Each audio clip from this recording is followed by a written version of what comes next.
Estos manifestantes creen ser los defensores de la democracia y la libertad.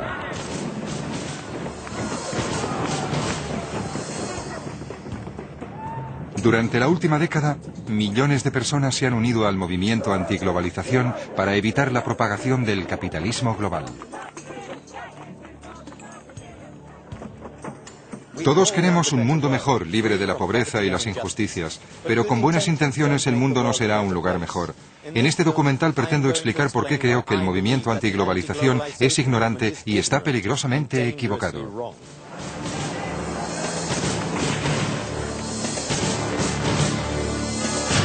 En defensa de la globalización.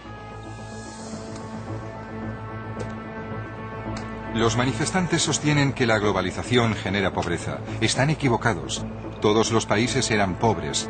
Ha sido en la nueva era de la modernización cuando los países han empezado a librarse de la miseria. En los últimos 50 años, 3.000 millones de seres humanos se han visto libres de la pobreza. Esto es algo históricamente único. Lejos de hacer que el mundo sea un lugar más pobre e injusto, mis investigaciones como escritor me han convencido de que el capitalismo global podría hacer que todo el mundo fuera tan rico y libre como lo es Europa en la actualidad, si se lo permitimos. De hecho, la pobreza está en declive en aquellos países que se han integrado a la economía global. Hace 150 años, mi país, Suecia, era más pobre que la mayoría de los países africanos en la actualidad. Y esta bahía era poco más que el vertedero de los excrementos y basura de Estocolmo. Pero aceptamos la globalización, y con ello me refiero a la economía de libre mercado, basada en el derecho a iniciar un negocio y comerciar sin restricciones. Y miren nuestro bienestar actual. Voy a iniciar un viaje, primero a Taiwán, para ver cómo la globalización está dando paso a la riqueza y la democracia. Después a Vietnam, para averiguar lo que las multinacionales están haciendo por los países en vías de desarrollo, y finalmente a Kenia, para intentar saber por qué sigue tan desesperadamente pobre. Voy a demostrar que el capitalismo global, lejos de ser una amenaza para la humanidad, es su salvación.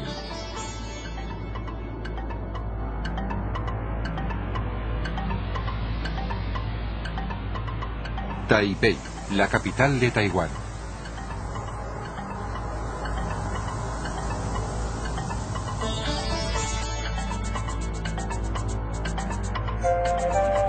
Hace tan solo 30 años, la gente de este pequeño país del este de Asia era más pobre que muchos africanos hoy.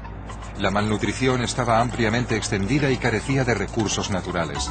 En la actualidad su pueblo es tan rico como el español.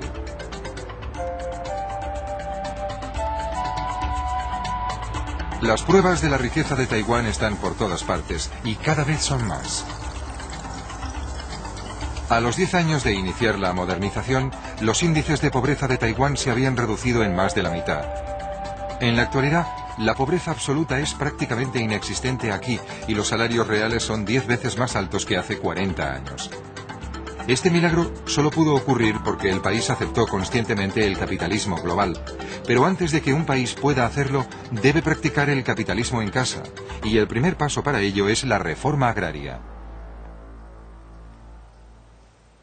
Si la gente no es dueña de sus tierras, no tiene ningún incentivo para hacerlas más rentables. En la década de los 50, el gobierno taiwanés empezó a comprar tierras a la antigua élite para dársela al pueblo.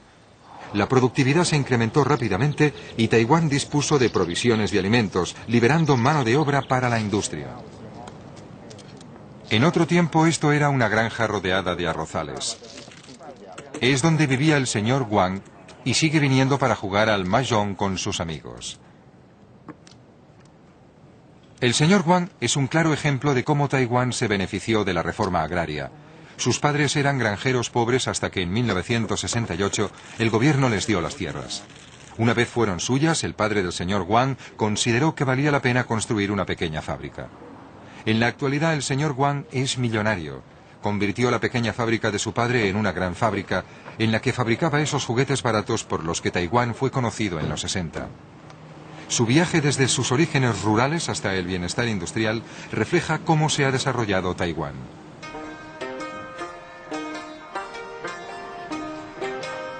En una casa de té cercana le pregunté al señor Wang cómo empezó todo.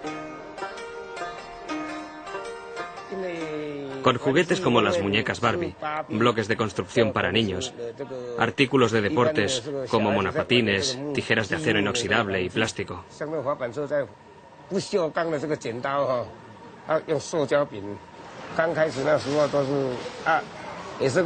Al principio trabajábamos 24 horas al día en varios turnos. La maquinaria del pasado causaba muchos accidentes. Había que aprender lentamente.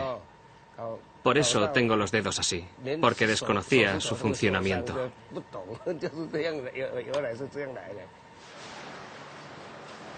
En estas primeras fábricas se explotaba al obrero, pero en esos tiempos todo lo que Taiwán podía ofrecer era mano de obra barata y muchas horas de trabajo.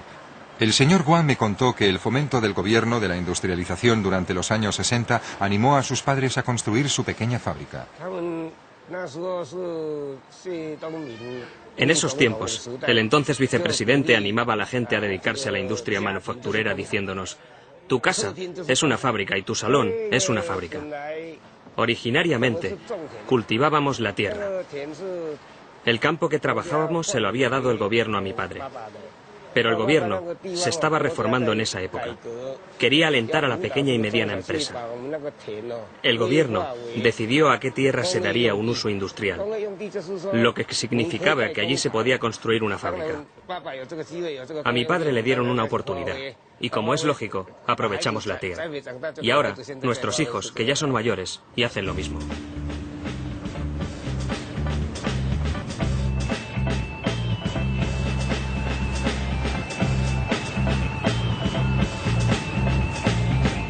La generación del señor Wang le dio a Taiwán fábricas en las que explotaban a los obreros, produciendo productos para los mercados occidentales. ¿Afeaban el paisaje? Sí, pero no se opongan a ello, ya que fueron una etapa transitoria pero crucial en el camino de Taiwán hacia la riqueza. Si el movimiento antiglobalización hubiera existido cuando la industrialización de Taiwán, habrían protestado contra las fábricas y nos habrían dicho que empleábamos mano de obra barata. Sin duda habrían organizado un boicot y tal vez hubieran decidido no comprar productos hechos en Taiwán. Si muchos de ustedes hubiesen decidido lo mismo, Taiwán seguiría sumido en la pobreza.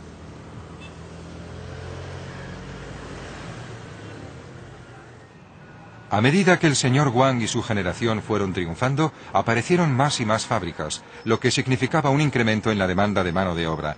Una vez la industrialización ya era un hecho, la competencia por la mano de obra provocó un aumento en los salarios, por lo que solo podían sobrevivir las empresas más competitivas. Empresas como Acer prosperaron respondiendo a la competitividad con innovación.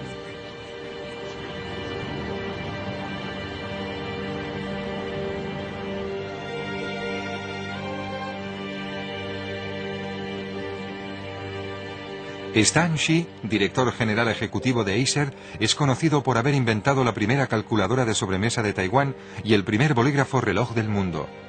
En la actualidad, Acer es el séptimo proveedor de componentes informáticos del mundo. Esta es la primera máquina que exportamos al mercado internacional hacia 1981.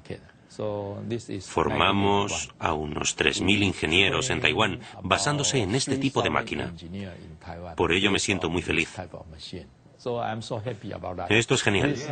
Y este es el primer ordenador. A finales del 83 lanzamos uno de los primeros ordenadores compatibles de la región. ¿Y a dónde lo exportaban? A casi todo el mundo. El señor Shi me invitó a acompañarle en sus ejercicios a la hora de comer en el gimnasio de la empresa. Quería saber cuál era, según él, la clave del éxito de Taiwán. ¿Era más fácil iniciar un negocio en Taiwán que en otros países? Sí, creo que sí. A la gente le gusta tener su propio negocio.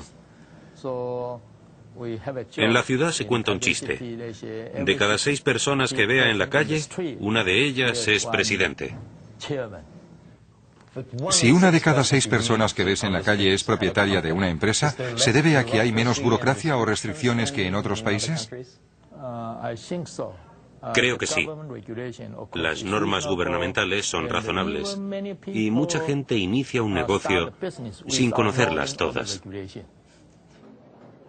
Una economía no regulada proporciona las circunstancias ideales en las que Acer continúa prosperando e innovando, mejorando constantemente el nivel de vida de la gente.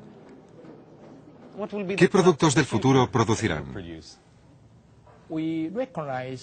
Hoy reconocemos que disponemos de una gran tecnología, pero hay que encontrar la forma de que tenga más aplicaciones, de tal manera que pueda llegar a un mayor número de gente. Creo que esta es nuestra misión.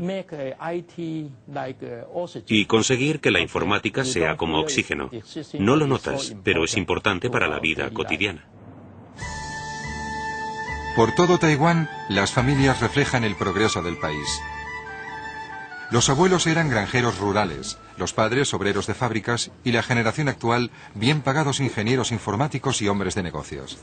Fuji Chang es informático en la capital y le encantan los coches caros. Pero como muchos hombres de su generación, sus raíces están muy lejos de la ciudad. Juntos fuimos a Taichung, la ciudad en la que pasó su infancia. Mi padre trabajaba en una fábrica. Trabajaba mucho más que nosotros y todos los días estaba agotado. Sudaba mientras trabajaba y siempre estaba muy cansado. Esto se debe a que nuestros niveles educativos son distintos. Mi hermano y yo fuimos a la universidad y yo tengo un máster. Nuestro trabajo se desarrolla principalmente en un despacho. Son muy distintos, ya que uno es un trabajo manual y el otro intelectual. Antes éramos muy pobres y ahora somos de clase media y vivimos holgadamente. La mayoría de los hombres de mi generación trabajan en la industria de la alta tecnología. Esto refleja el cambio de Taiwán en los últimos 20-30 años. La madre de Fuji sigue trabajando en una fábrica. Pero para su generación fue un paso adelante desde la granja y significaba que los padres podían educar a sus hijos. Una mayor prosperidad también implica un aumento en los beneficios de dicha educación. Mis padres eran agricultores. De joven yo quería estudiar, pero cuando terminé la escuela primaria, mis padres me dijeron que yo era la mayor, por lo que tenía que ganar dinero para la familia. Solía hacer zapatos. Tenía que ganar dinero porque tenía 2 hijos. Fuji y su hermano pequeño tenían que recibir una buena educación. Soy muy feliz con lo que ha conseguido hasta ahora. Es un buen hombre, siempre luchando para mejorar. Es muy bueno conmigo. ¿Cómo podría decirlo? Bien, recientemente se casó y fui a la ciudad de Taipei. Su director general y su adjunto me dijeron que mi hijo era brillante. Sus palabras me hicieron tan feliz que me eché a llorar.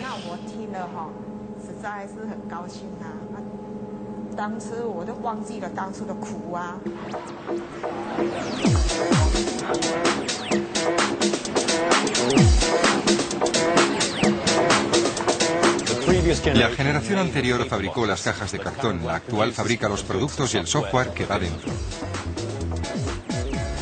En contraste con los países africanos que intentan ser autosuficientes y producir ellos mismos todo lo que necesitan, Taiwán se ha especializado en los sectores en los que pueden ser superiores e importar el resto. Debido a que estaban constantemente expuestos a la competencia extranjera, las empresas tenían que ser más productivas e innovadoras para sobrevivir y desarrollarse. De bicicletas y juguetes a CDs y ordenadores en una generación, creo que esto resume la historia de Taiwán, de la pobreza a riqueza en una generación.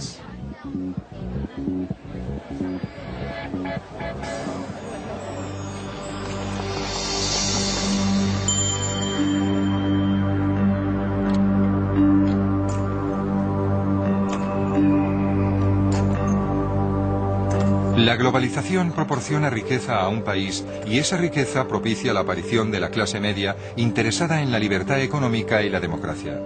Yo creo que la democracia es otro efecto colateral de la globalización. En la actualidad, Taiwán es una democracia como Gran Bretaña. Solo hace 40 años Taiwán era una dictadura bajo el puño de hierro de Chiang Kai-shek. Visité su monumento acompañado de John Wang, redactor de una revista dedicada al mundo de los negocios y activista político que participó aquí mismo en las manifestaciones a favor de la democracia. Después de la muerte del presidente Chiang Kai-shek en 1965, creo que Taiwán inició su transformación. En el pasado, en los 60 y los 70, Taiwán dependía en gran manera de la industria basada en la mano de obra barata, pero en los 80 empezamos a fabricar componentes informáticos, neveras, aparatos de aire acondicionado, televisores, productos con un mayor valor añadido. La idea de la clase media empezó a hacerse realidad en los 80. Junto con los movimientos políticos, la clase media quería gozar de mayor libertad, tanto en el campo de la política como en el de la economía. ¿Diría que la globalización y el desarrollo económico ha jugado un papel decisivo en la transición a la democracia? Sí, por supuesto. La globalización y el crecimiento económico que se deriva de ella son las rocas sobre las que se asienta la democracia. No es casualidad que los países más ricos del mundo, como Estados Unidos y las naciones europeas, sean las democracias más estables.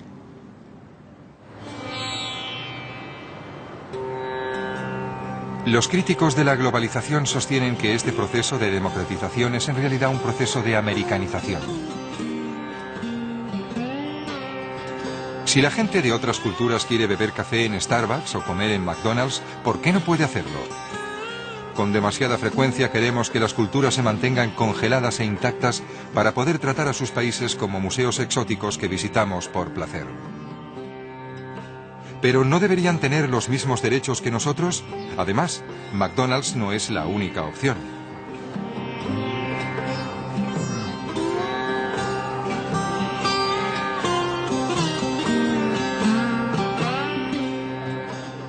Taiwán se enriqueció recompensando a aquellos que tenían las mejores ideas y tecnologías de cualquier parte del mundo. Y sigue haciéndolo. Miren este local, Cha for Tea.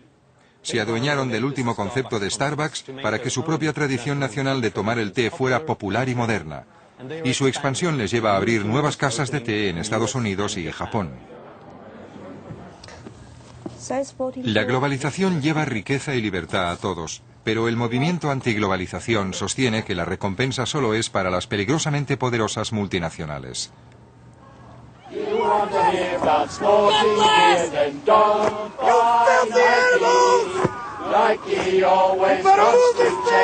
All the profits it can make. Shame Nike's ripping off their workers. Shame Nike's ripping off their workers. Una empresa como Nike es con frecuencia tachada de enemiga de la libertad y la democracia, pero de hecho es un importante contribuyente a la riqueza y la libertad.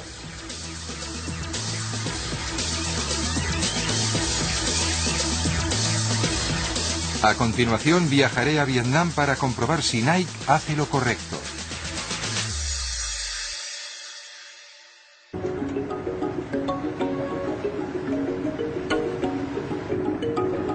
Vietnam, hasta hace poco una de las naciones más pobres del mundo. La gran mayoría de su población aún sigue viviendo de la tierra. Pero eso está cambiando, y está cambiando porque el país está lleno de esas fábricas en las que se explota al obrero que el movimiento antiglobalización tan dispuesto está a boicotear. Llegamos a la capital, la ciudad Ho Chi Minh, ante Saigón, y vamos a visitar la fábrica que es el buque insignia de una de estas multinacionales.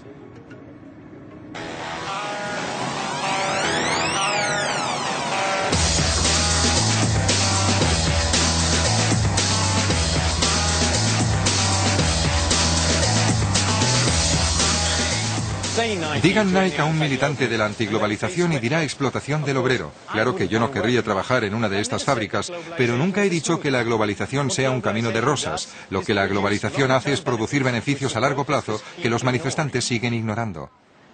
Y estas fábricas son los escalones necesarios para llegar al progreso. Suecia también las tuvo, al igual que Taiwán. Son una etapa necesaria en la industrialización de cualquier país.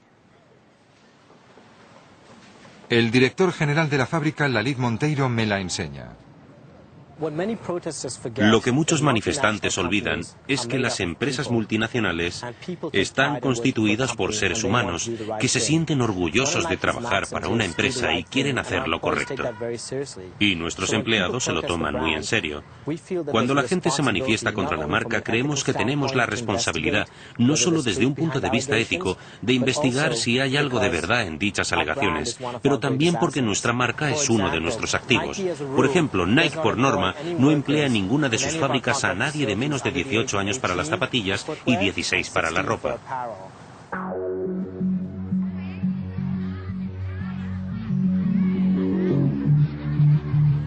Vietnam prohibió el trabajo de los niños en 1988, pero la economía seguía siendo débil y los padres dependían del trabajo de sus hijos para sobrevivir. Pero ahora el número de niños vietnamitas que trabajan ha descendido en 2.200.000 en solo 10 años. Ahora la gente puede permitirse darles una educación y hay más niños vietnamitas estudiando que nunca. La idea de que las multinacionales contratan hordas de niños para esclavizarlos en sus fábricas es un mito de otra época. No hay ningún incentivo para que una empresa extranjera contrate a niños. En primer lugar, no sería correcto, y en segundo lugar, si se encuentra un obrero con identificación falsa en una fábrica, exigimos a la fábrica que le pague al niño los estudios sin dejar de abonarle su sueldo. La media de edad de los obreros de las fábricas de las empresas subcontratadas es de unos 24 o 25 años.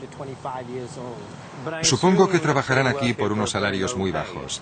¿No es esa una forma de explotar una mano de obra barata en un país pobre, como dirían muchos de los críticos? El salario medio es de unos 45 euros al mes, comparado con el salario mínimo de 14 o 15 euros al mes en una empresa estatal.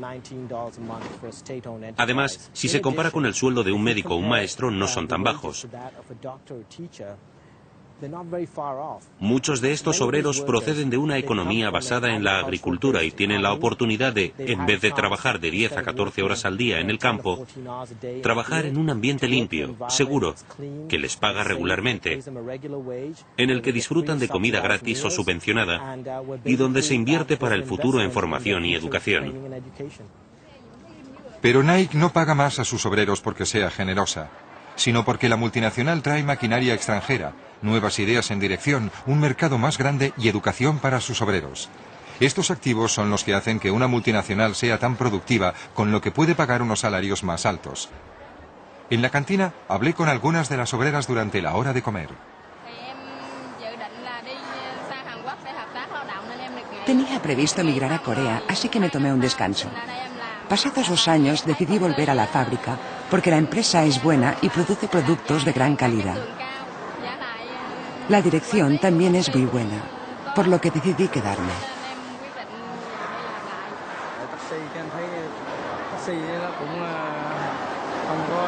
Yo era taxista, pero pasado un tiempo no ganaba mucho. Por ello decidí volver y trabajar aquí.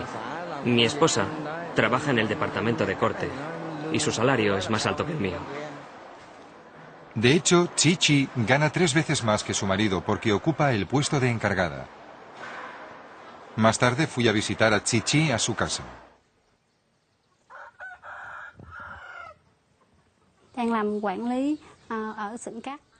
Soy la encargada del departamento de corte. Mi trabajo consiste en supervisar el corte para que se satisfagan los altos niveles de calidad en la fabricación de zapatillas. Y controlo a las obreras, asegurándome que lleguen a la hora. Mi vida ha cambiado porque ya no trabajo en la granja. Desde que entré en la empresa, mi vida es mucho mejor. Antes, en la granja, lo máximo que podía ganar al mes era $500,000 dong, unos 32 euros. Ahora gano unos 2,25 millones, unos 150 euros, y la vida es mucho mejor. Este es mi dormitorio. Acabo de comprar el televisor. Con unos 150 euros al mes, el sueldo de Chi es unas 5 veces lo que era, y ha empleado el dinero extra en ampliar su vivienda. Intento ahorrar dinero para decorar la casa para que sea más bonita. Le pregunté qué esperanza tenía para el futuro de su hijo. Quiero educar a mi hijo para que sea médico. El movimiento antiglobalización nos pide que boicoteemos a Nike. Si muchos de ustedes lo hicieran, Chi perdería su empleo. Observando a los obreros practicar deporte a la hora de comer, era difícil comprender por qué se inquieta tanto el movimiento antiglobalización.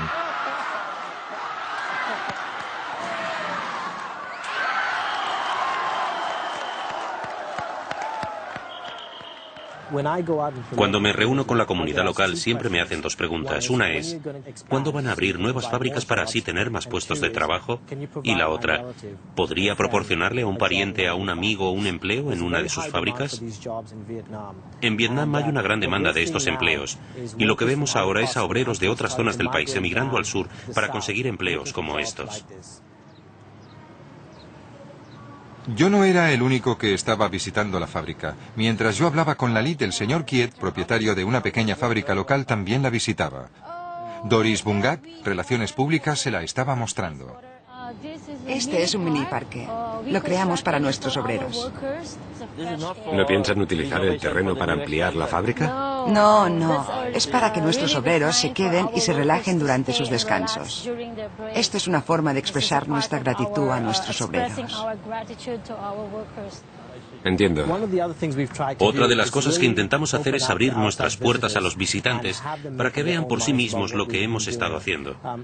El año pasado las fábricas subcontratadas en Vietnam recibieron unas 1000 visitas y entre ellas se incluían estudiantes universitarios, diplomáticos, miembros de organizaciones no gubernamentales y empresarios. Así que viene un amplio abanico de gente a visitar todas nuestras fábricas intentando comprender qué hacemos, aprender de nosotros y entender los desafíos a los que nos enfrentamos como marca global. Señor Kiet, esta es nuestra clase de innovación. Aquí ofrecemos formación laboral para los futuros técnicos medios vietnamitas. ¿Cuánto dura un curso? Un curso dura 3 meses. Entiendo. Sí, 3 meses.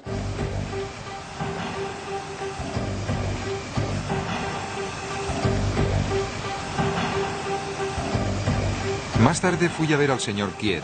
Su fábrica también produce zapatos para exportar y sentía curiosidad por saber qué opinión tenía de su visita a Nike. Antes de visitar una fábrica extranjera, especialmente Nike, me hacía una pregunta.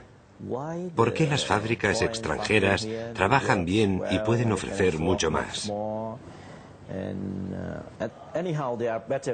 Bien, son mejores, pero ¿por qué son mejores que nosotros? Después de visitar Nike, sé la respuesta. La dirección de las fábricas Nike sabe cómo hacer feliz al obrero. Y creo que la productividad no solo se debe a la maquinaria, sino también a la satisfacción del obrero. En mi futura fábrica sé que me he de concentrar en las condiciones laborales. Como ve, construiré en este terreno. El señor Kiet ya ha empezado la construcción de una nueva fábrica. La competencia por la mano de obra que mejora los salarios y las condiciones laborales ya ha empezado en Vietnam. Las fábricas locales no quiebran cuando llega una multinacional, como teme el movimiento antiglobalización. Mejoran y crecen, estimulando con ello la economía.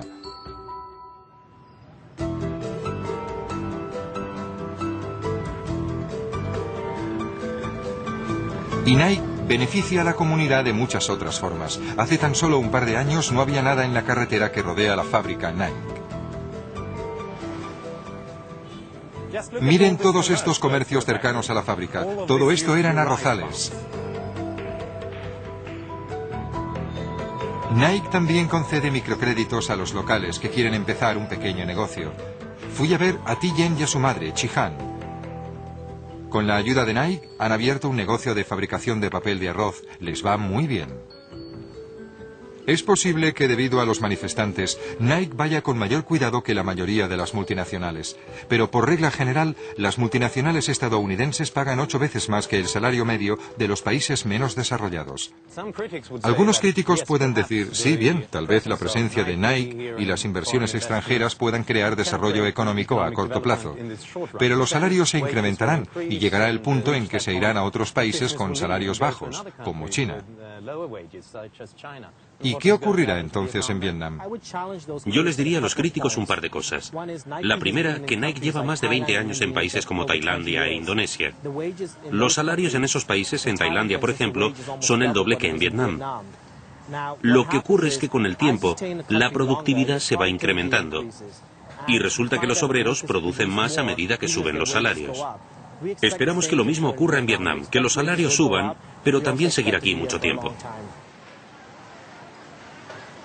Lo cierto es que si Nike se trasladara de país debido a los incrementos salariales, eso sería bueno para Vietnam, porque Nike habría jugado su papel en el desarrollo de la economía vietnamita.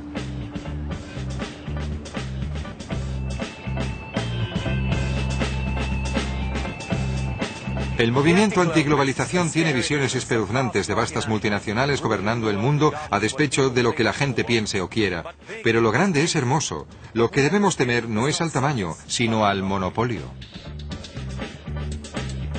Lo que ocurre en la era de la globalización es que las multinacionales tienen menos poder porque el libre comercio significa que no pueden actuar en connivencia con el gobierno, deben exponerse a la competencia. En la actualidad, los consumidores controlan a las corporaciones.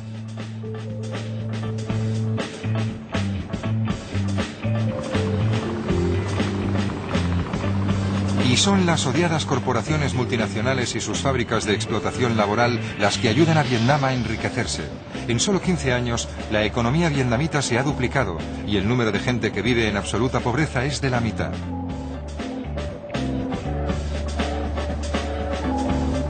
De hecho, la pobreza se enquista precisamente en los países que no aceptan la globalización, como la mayoría de los países africanos. A continuación, iré a Kenia para mostrarles la razón. Kenia, en el este de África. Hace tan solo 50 años, Taiwán era tan pobre como Kenia, pero ahora los taiwaneses son 20 veces más ricos, mientras que 1 de cada 3 personas de aquí lo hace en la más absoluta pobreza. La gente aquí es pobre porque Kenia cerró sus puertas a la globalización. Más de la mitad de la población de Kenia trabaja en el campo. La mayoría de los granjeros siguen siendo pobres porque el gobierno keniano nunca les ha dado los derechos de propiedad. Mientras en Taiwán darles tierra a los agricultores fue el primer paso en el camino a la industrialización y el crecimiento, aquí los granjeros como Simon Wanwaki ni siquiera pueden soñar con expansionarse. Simon ni siquiera puede construir en sus tierras y además sería inútil efectuar la inversión ya que al no ser el propietario no podría recoger los beneficios.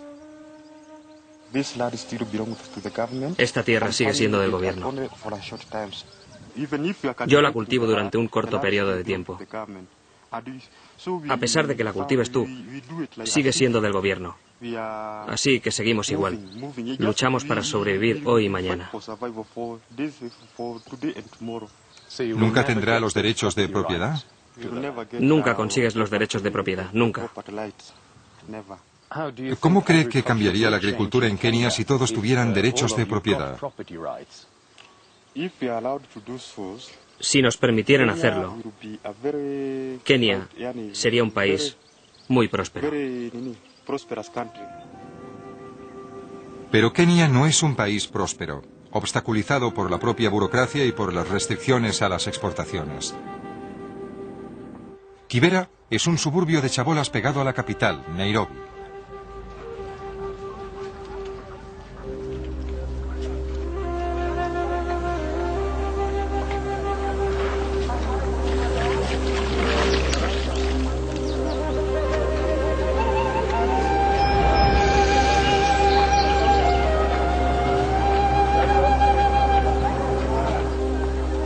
Aquí, casi 1 millón de personas se hacinan sin agua corriente, alcantarillas ni electricidad.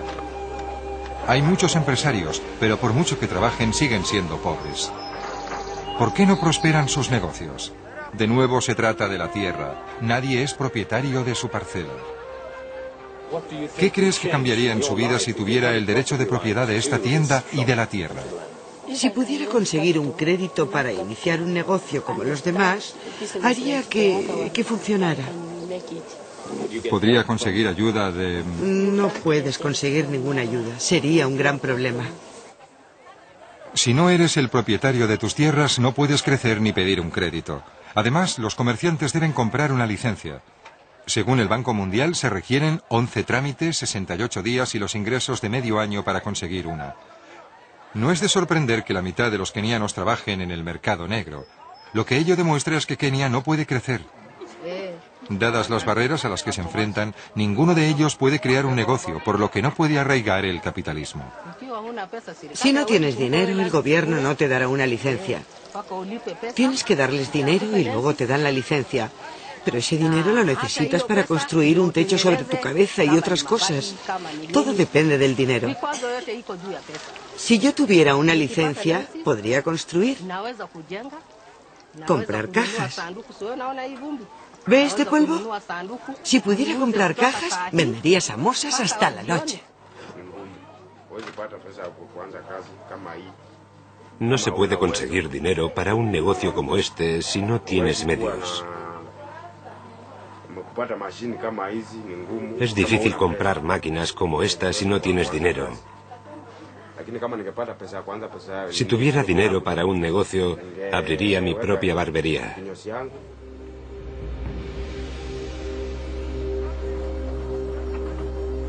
¿El problema es la falta de acceso a agua potable? No. ¿Es el hambre? No. ¿Lo es la pereza? Por supuesto que no. No, lo es la pobreza debido a la falta de crecimiento, de reformas.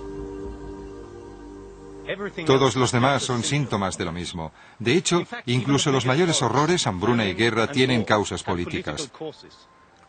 Ninguna democracia se ha visto asolada por la hambruna, ni dos democracias se han enfrentado en una guerra.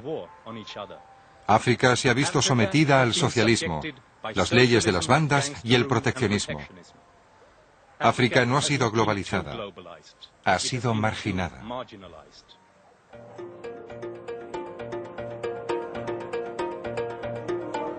La opresión y los políticos corruptos han cercenado sistemáticamente el potencial de Kenia.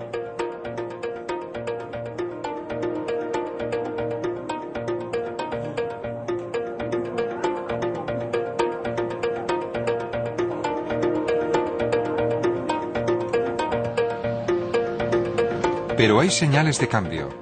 En diciembre de 2002 fue elegido un nuevo presidente, librándose del corrupto régimen del presidente Daniel Arap Moi.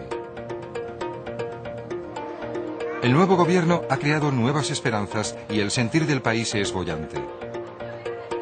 Yu Naruña, de 21 años y estudiante de económicas, se muestra apasionada e idealista sobre el potencial de crecimiento de su país. La Kenia que me gustaría ver es una en la que las ideas de la gente pudieran ser una realidad, en la que las ideas tuvieran la oportunidad de competir, para no desperdiciar todo nuestro talento. Una Kenia en la que todo el mundo pudiera tener acceso a las ideas extranjeras, que estuvieran presentes aquí. Una Kenia en la que si eres Bill Gates y creas Windows, puedes llegar a ser multimillonario.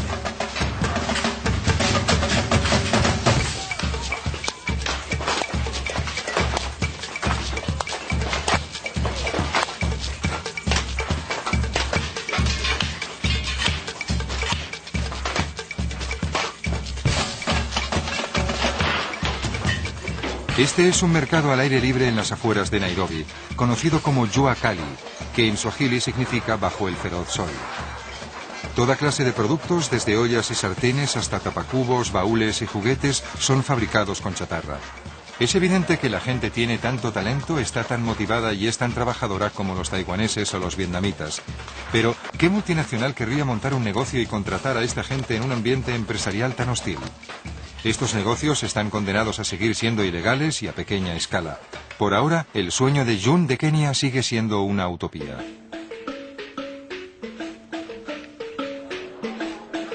Pero no tiene por qué ser así. Cuando el gobierno relajó las restricciones en la industria de la telefonía móvil, las ventas se dispararon y ahora los móviles baratos han revolucionado la vida de miles de kenianos.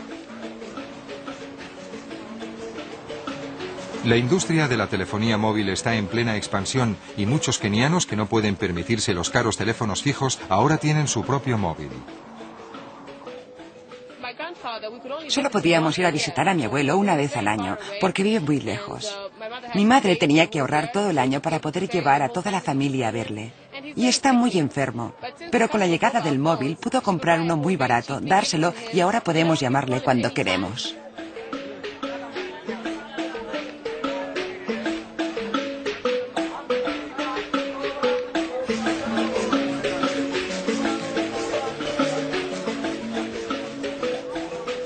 Jun me llevó a un vasto mercado de ropa de segunda mano en Nairobi. Aquí se vende ropa barata importada del extranjero. Al igual que la industria de la telefonía móvil, su contacto con el mundo globalizado lo ha convertido en un gran éxito. De la noche a la mañana no podíamos distinguir en la calle a un rico de un pobre, cuando antes era tan evidente. Cuando yo era pequeña, la gente tenía solo 4 conjuntos. El mejor para los domingos, se lo ponían para ir a la iglesia, el uniforme del colegio y otros 2 que llevaban en casa. Pero con la llegada de esta ropa puedo cambiarme tantas veces como quiera y comprarla del color que quiera. Stephen es un ejemplo de tendero que se beneficia de este nuevo mercado. El negocio de la ropa de segunda mano ha sido de gran ayuda para mí. De no haber sido por este negocio no tendría forma de ganar dinero porque no tengo ninguna educación. Gracias a él, mi mujer, mis 4 hijos y yo gozamos de una buena vida. Hemos podido construir una buena casa y ahora tengo una vida que me satisface. De no ser por esto, posiblemente trabajaría de peón. Hace unos años el gobierno empezó a gravar la ropa y recientemente han subido dichos gravámenes. De nuevo, los impuestos a las importaciones están frenando la globalización y amenazando una de las pocas historias de éxito de Kenia. Dice que si se cerrara esta industria, está seguro de que muchos niños irían desnudos por la calle. También dice que conoce a muchas mujeres que tienen hasta 10 hijos y esta es la única ropa que pueden comprar.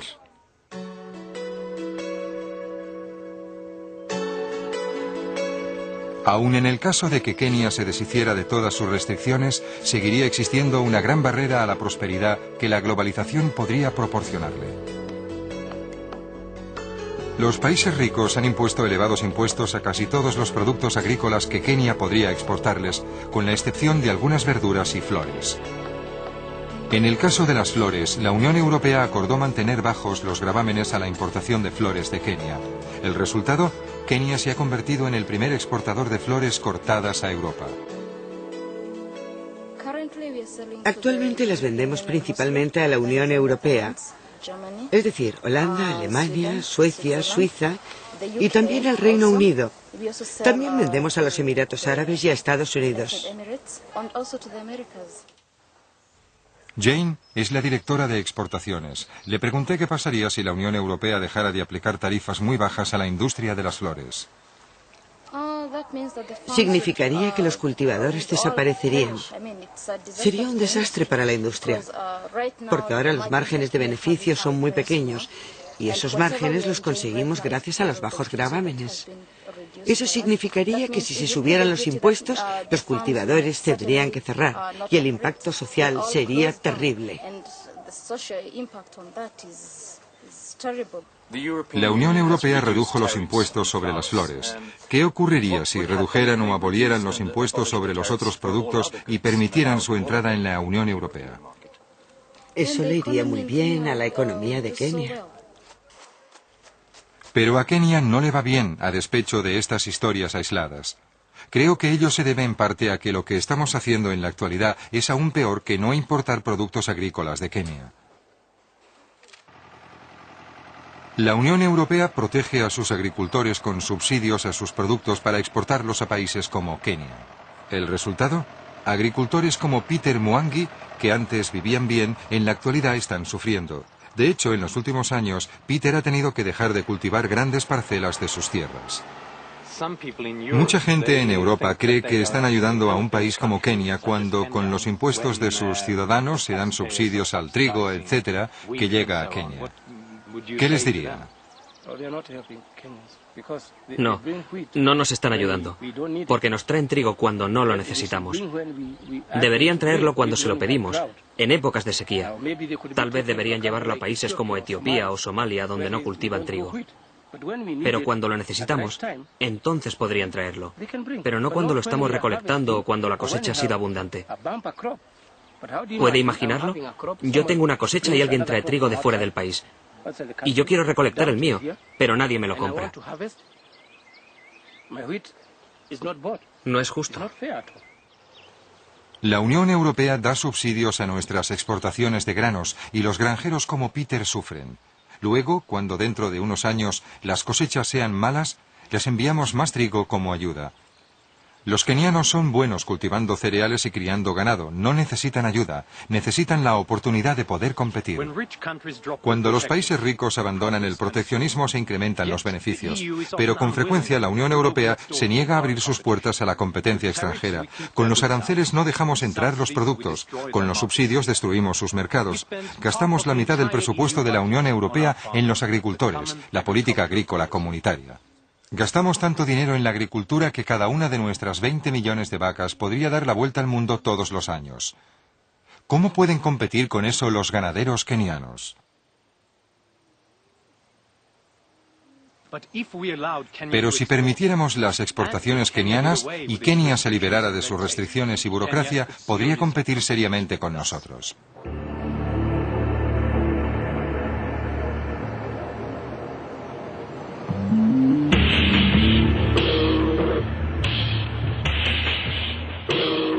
No es que en Occidente intentemos engañar a los países pobres con el capitalismo global. El problema es que no los dejamos participar de él.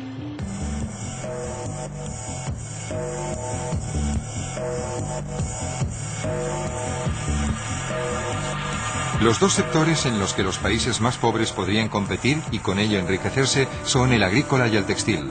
Pero estos son precisamente los sectores en los que los países ricos se niegan a comerciar libremente. La Unión Europea, por ejemplo, tiene 10.794 aranceles, cuotas y subsidios para proteger a nuestros agricultores y fabricantes. Imaginen la burocracia dedicada a ese papeleo.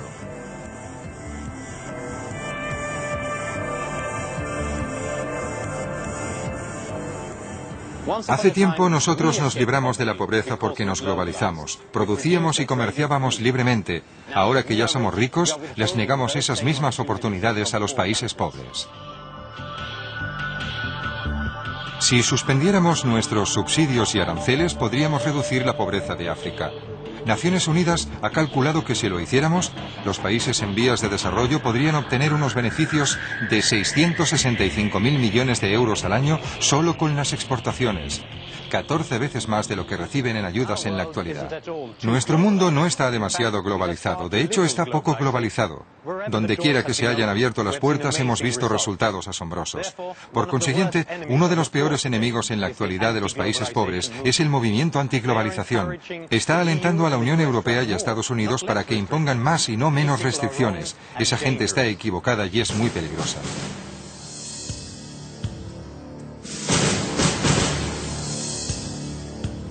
En la actualidad, los países más ricos del mundo intentan llegar a un acuerdo para reducir el proteccionismo.